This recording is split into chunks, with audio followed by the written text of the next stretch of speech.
We hear this all the time. AI learns. But what does that actually mean?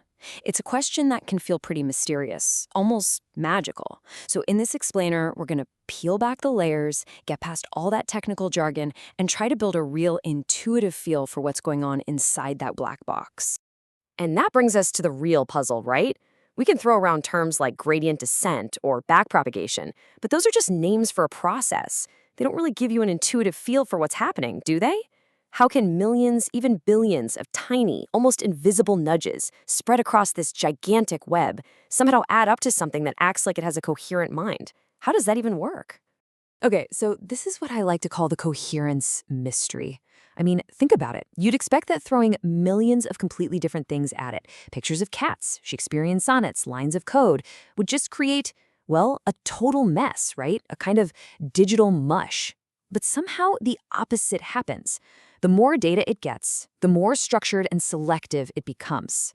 So what is that coherence actually made of?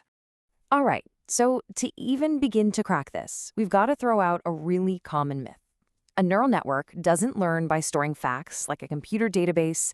It's doing something much weirder and, frankly, much more interesting. So many of us, we picture AI learning like it's a giant digital filing cabinet. It sees a cat, it files it away under C. But that's not it at all. A much, much better way to think about it is as a shaped field. It's not memorizing specific cases. It's creating a whole geometry of tendencies. Learning isn't about storage. It's about fundamentally changing how the network is inclined to respond. Exactly. So it's not about stuffing the network with facts it knows. It's about what it's disposed to do. Every single training example changes just a tiny bit how the network is likely to react in the future. Think of it this way. It's not building a library, it's developing a personality. Okay, hold on. That creates a new problem, doesn't it?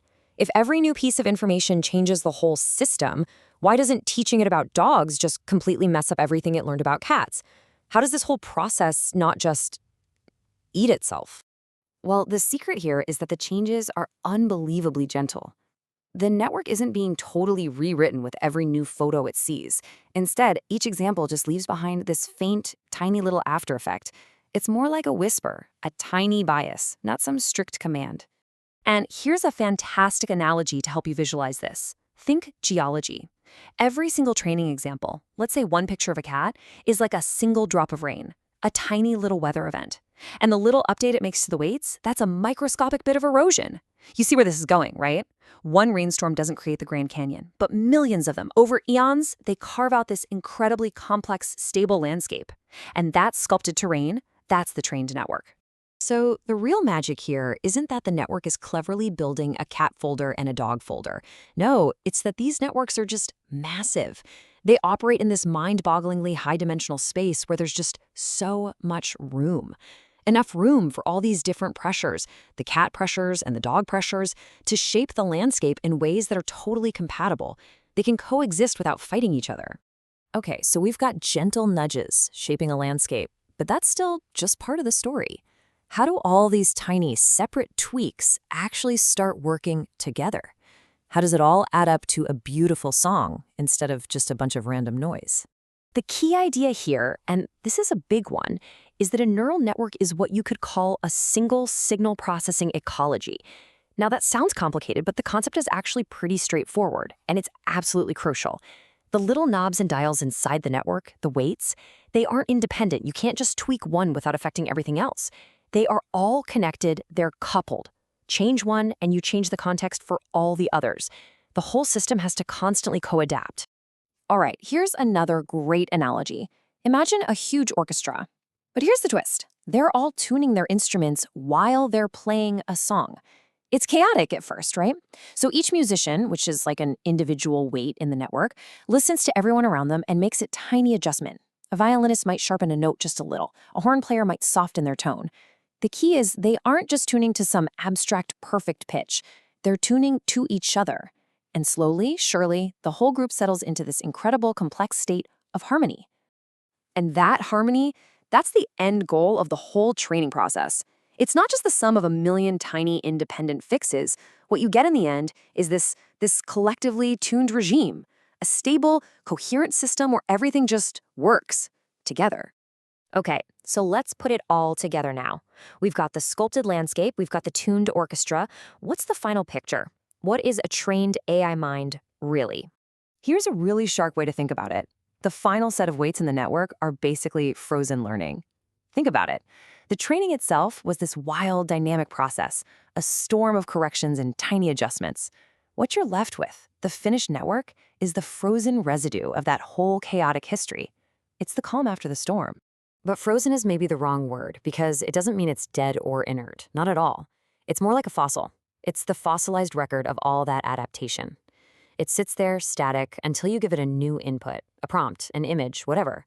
And in that instant, that entire fossilized history springs back to life. It gets mobilized into a dynamic, living reaction, right here in the present. And that brings us to one last really powerful way to think about this. A trained AI is not a scrapbook passively holding on to old memories. No, it's a choreography engine. It's built to create new and complex dances on the fly. So what is this choreography it's doing? Well, what it's really learning is how to do transformations. It's not just memorizing this is a question and this is an answer. It's learning the incredibly complex dance moves required to transform the pattern of a question into the pattern of a beautiful, coherent answer. Look, if there's just one thing you remember from all of this, let it be this sentence. Because all of that crazy math, the billions of data points, the whole shebang, it all boils down to this one elegant idea. Training tunes the network into a stable habit of reacting. And this habit isn't just a blind reflex. It's what we could call structured receptivity. A trained network is no longer a blank slate. It's become selectively open to the world. It has, through all that training, learned what to notice, what it should ignore, what to connect, and what to predict. It's developed this learned pattern of selective openness. And that, of course, leaves us with one last, kind of mind-bending thought to chew on. We've spent this whole time breaking down AI learning, seeing it not as magic, but as this process of developing a really complex, organized susceptibility to the world, a stable habit of reacting. But if that's a good description of what's happening inside all that silicon, well, what does that say about what's happening inside our own heads?